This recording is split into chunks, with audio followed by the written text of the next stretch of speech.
مومنوں پڑھتے رہو تم اپنے آقا پر درود، ہے فرشتوں کا وظیفہ الصلاۃ والسلام۔ مسلک اعلیٰ حضرت کا نعرہ ضرور لگتا ہے، یہاں سے بھی لگا یہاں سے بھی لگا، اور لگنا بھی چاہیے۔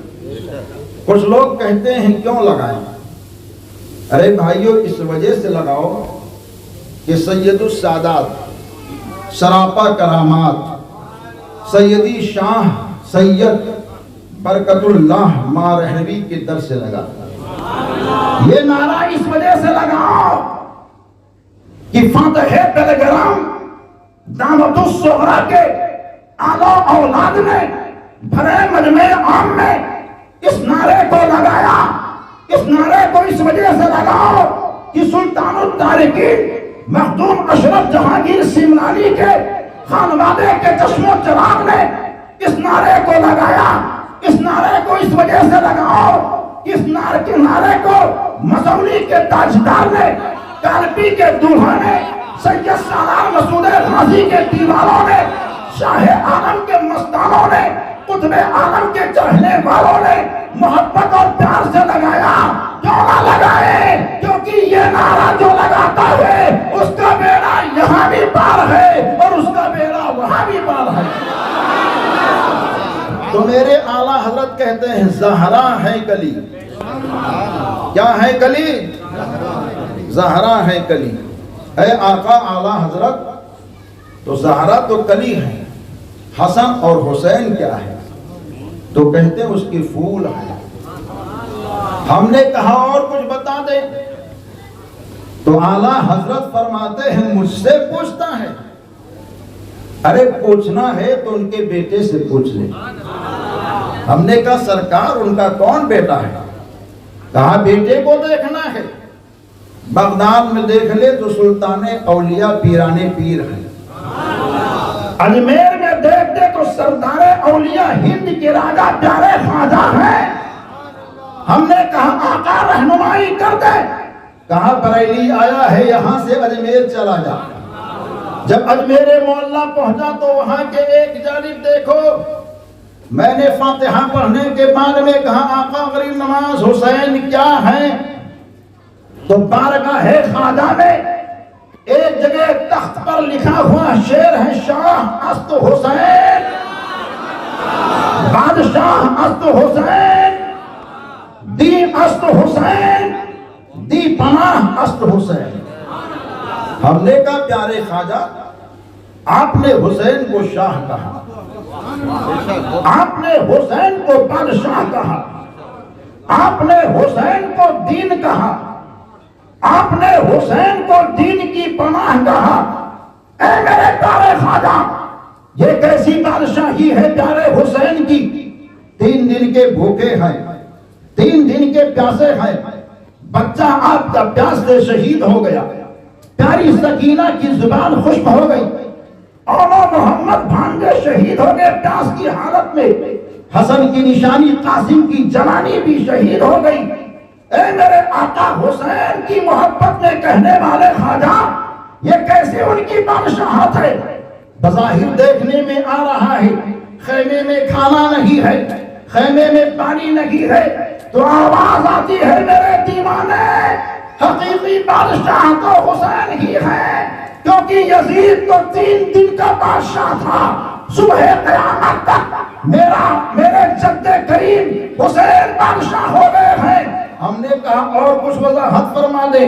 کہا میدان کرب و بلا کو دیکھ لے، حسین کے بارگاہ میں 22,000 لوگوں کی تلواریں بھی ہیں، ان کے سر بھی ہیں، ان کی زبانیں بھی ہیں، ان کے آنکھ بھی ہیں، ان کے کان بھی ہیں، ان کے ہاتھ بھی ہیں، ان کے پیر بھی ہیں، اور ان کا میرے کارواں یزید پری تخت پر بیٹھ کر کے کہہ رہا ہے حسین دے دو، حسین دے دو، حسین دے دو، حسین دے دو۔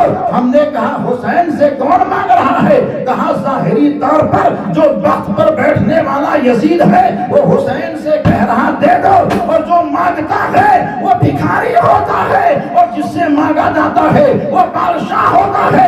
میرے آقا حسین سے مانگ رہا ہے حسین ہاتھ دے دو، حسین حسین ہاتھ دے دو، حسین ہاتھ دے دو۔ میرے آقا حسین نے کہا تھا جان دے دوں گا مگر ہاتھ نہیں دوں گا۔ کتنے بڑے سخی میرے آقا حسین ہیں، ہاتھ مانگا تو ہاتھ تو نہ دیا، سر تو کٹا دیا، لیکن دین نبی کو کٹنے سے ہمیشہ ہمیش کے لیے بچا لیا۔ تو پیارے خواجہ کہتے ہیں شاہ است حسین، اور کیا کہتے ہیں بادشاہ است حسین۔ اے میرے پیارے خواجہ، حسین کو آپ بادشاہ کہتے ہیں، یہ کیسی بادشاہی ہے؟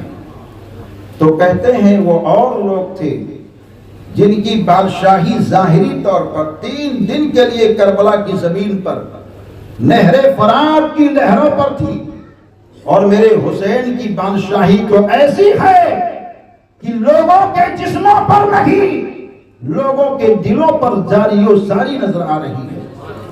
آج ہمارا اور آپ کا حسین اس ملک ہند میں آیا نہیں، پڑوسی دیش میں آیا نہیں، بہت سارے علاقے دنیا کے ہیں جہاں گیا نہیں، لیکن گلی گلی میں یا حسین کے نعرے لگ رہے ہیں۔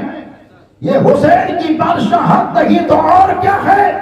مزاج مل گیا ہے، جو طبیعت کے لیے آتا ہے وہ ختم ہو جاتا ہے، جو مصطفیٰ کی شریعت کے لیے آتا ہے وہ ہمیشہ ہمیش کے لیے تابندہ رہتا ہے۔ اب اسی ضمن میں دیکھتے ہیں آئے ہیں ملک ہند میں بہت سارے لوگ آئے جو مٹ گئے، بابر شہیر الدین آیا مٹ گیا، اور دوسرے لوگ بادشاہ آئے سارے کے سارے مٹ گئے، مگر میرا خواجہ آیا مٹا نہیں بلکہ مٹنے والوں کو زندگی دے گیا ہے۔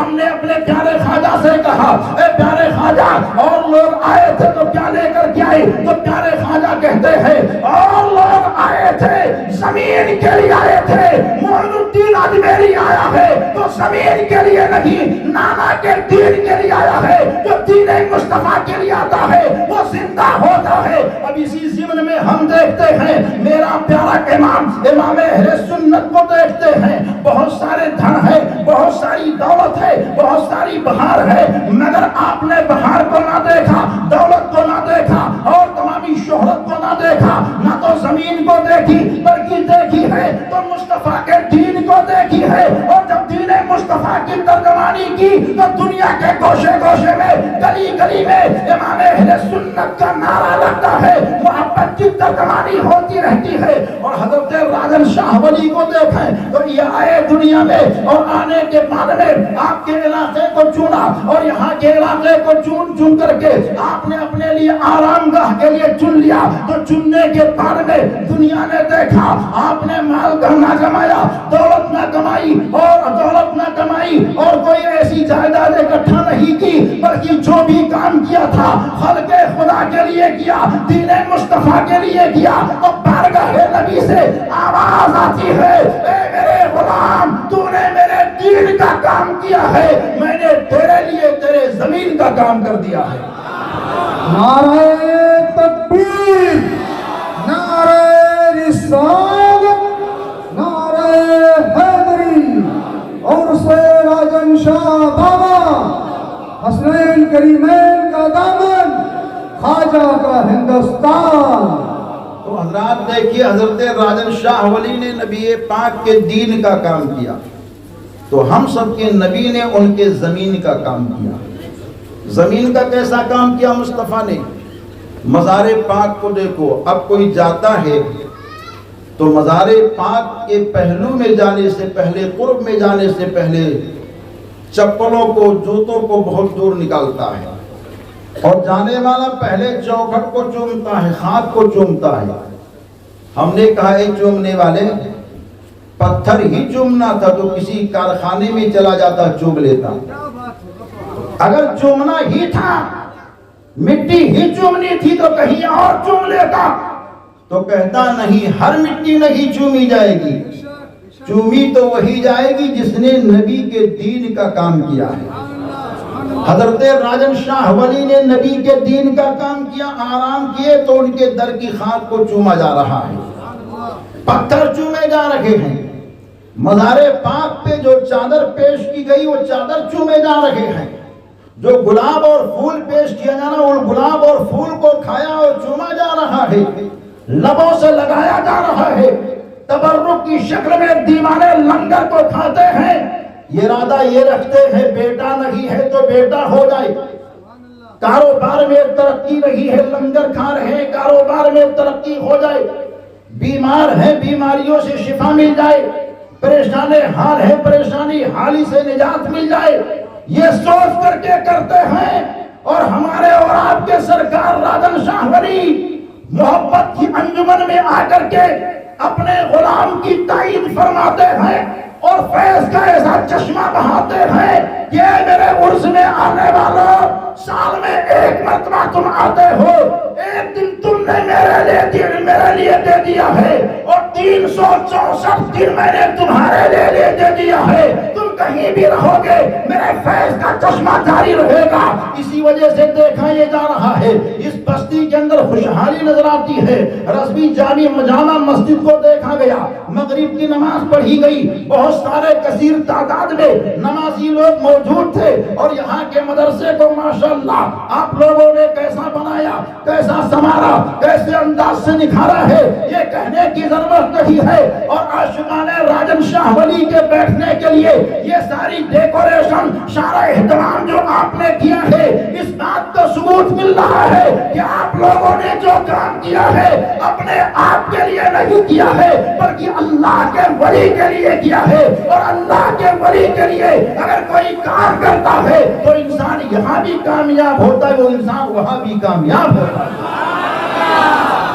سبحان اللہ۔ اور دوسری بات سنتے چلیے کہ آپ حضرات بیٹھ کر کے اللہ کے ولی کے بارگاہ سے فیض لے رہے ہیں، چادر کو لوگ چومتے ہیں، اور جب چادر ہی چومنی ہے، کپڑے ہی چومنے، بہت سارے کپڑے ہیں قیمتی سے قیمتی کپڑے، لیکن کسی کپڑے کو انسان چومتا نہیں، چومتا اسی کپڑے کو ہے جس کا تعلق، جس کی نسبت کسی پاکیزہ چیز سے ہو جائے۔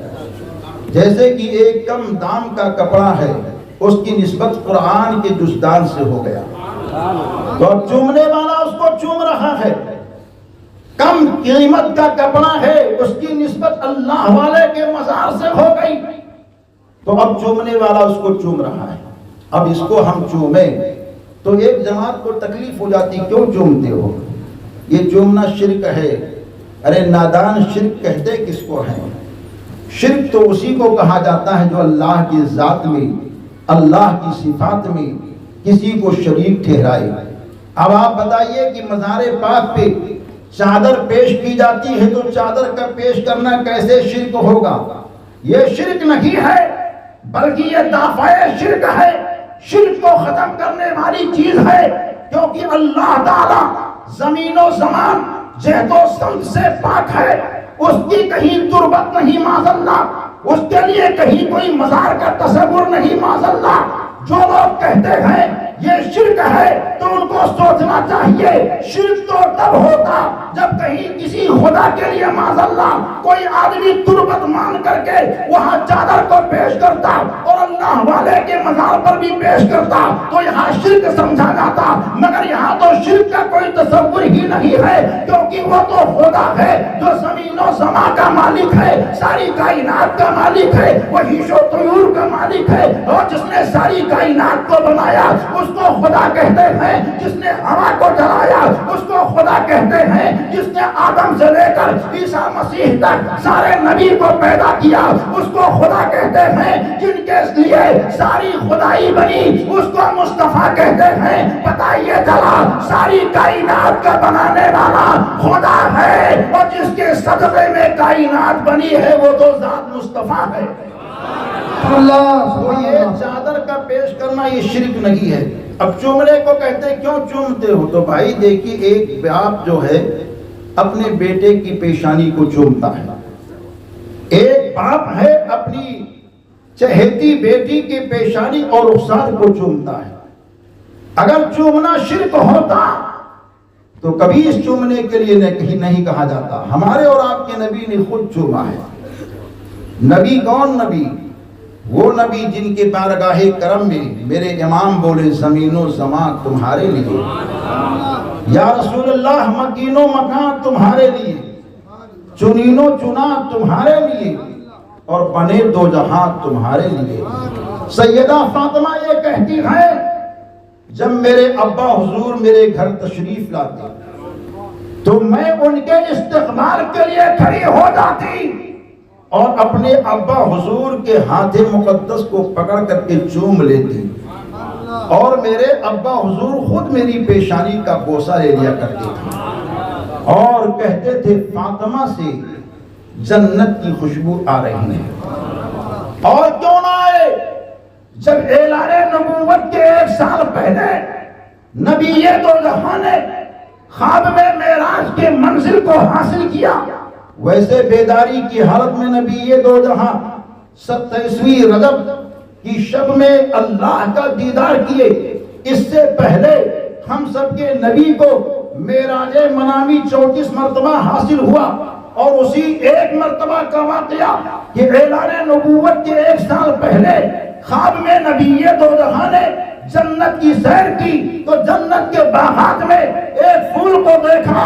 میرے آقا کہتے ہیں اے جبریل یہ کلی کتنی پیاری ہے، یہ پھول کتنا پیارا ہے، اس کی مہک دل کو بھاتی ہے، طبیعت یہ چاہتی ہے اس پھول کو میں کھا لوں۔ تو جبریل نے کہا آقا مالک جنت آپ ہیں، جو چاہے کھائیں، جو چاہے پیئیں، جہاں چاہے کھڑے ہوں، جہاں چاہے قیام فرمائیں۔ تو نبی دو جہاں نے اس پھول کو کھایا، اور کھانے کے بعد میں جب بیدار ہوئے خواب سے تو آقا دو جہاں اسی شب کے اندر حضرت خدیجہ الکبریٰ رضی اللہ تعالیٰ عنہا کی قربت میں جاتے ہیں۔ ان کے شکم میں ایک بچی کا قرار ہوتا ہے، وہ بچی جو پیدا ہوتی ہے اسی کو سیدہ فاطمہ زہرا کہا جاتا ہے۔ تو میرے آقا بار بار سیدہ فاطمہ کو چوم کر کے کہتے تھے شہزادی فاطمہ کے جسم سے خوشبو آ رہی ہے، جنت کی خوشبو آ رہی ہے۔ تو نبی دو جہاں نے سیدہ فاطمہ کو چوما، سیدہ فاطمہ نے نبی دو جہاں کو چوما۔ اور صرف یہیں پر یہ بات ختم نہیں ہوتی ہے، بلکہ میرے اور آپ کے نبی نے حسنین کریمین کو بھی چوما ہے، حسین شہید کربلا کو بھی چوما ہے۔ چومنے کا انداز یہ ہے کہ شہزادی فاطمہ یہ کہتی ہے ایک مرتبہ میں نے یہ دیکھی کہ میرے ابا حضور حسن کے رخسار کو چوم رہے ہیں، پیشانی کو چوم رہے ہیں، اور اسی کے ساتھ میں نے کیا دیکھی، میرے ابا حضور حسین کے گلے کو چوم رہے ہیں۔ میں نے اپنے ابا حضور سے یہ عرض کی ابا حضور لوگ تو بچوں کی پیشانیوں کو چومتے ہیں، رخساروں کو چومتے ہیں، مگر آپ حسین کے گلے کو کیوں چومتے ہیں؟ تو آواز آتی ہے اے بیٹی یہ گلا دین کے لیے کٹے گا، جو گلا دین کے لیے کٹتا ہے اس کو دیکھا نہیں جاتا بلکہ وہ اس کو محبت سے چوما جاتا ہے۔ اللہ نعرہ تکبیر، نعرہ رسالت، شہید کربلا، شہید کربلا، شہیدان کربلا، نعرہ تکبیر، نعرہ حیدری، مسلک اعلی حضرت عرس راجن شاہ بابا۔ تو ہمارے اور آپ کے نبی نے چوما ہے، تو چومنا یہ شرک نہیں، بدعت نہیں، بلکہ اہل محبت کی پیاری سنت ہے۔ تو جب بھی کبھی کوئی شیخ مل جائے، حضرت سیدی عبداللہ میاں مل جائے یا کوئی آل نبی مل جائے تو ہاتھ کو چوم لو، آپ کا امام مل جائے تو ہاتھ کو چوم لو، عالم دین مل جائے تو ہاتھ کو چوم لو، آپ کا والد سامنے آ جائے تو ہاتھ کو چوم لو، ماں مل جائے تو پیروں کا بوسہ لے لو، پیارا شہزادہ مل جائے محبت سے چوم لو، اور اللہ والے کا ڈر مل جائے، مزار مقدس کی چادر مل جائے اس کو محبت سے چوم لو۔ جو لوگ کہتے ہیں بدعت، ایسے بدعتیوں کو، ایسے خرافاتیوں کو جواب دے دو نادانوں، یہ چومنا بدعت نہیں ہے بلکہ یہ چومنا تو ہمارے آقا کی پیاری سنت ہے۔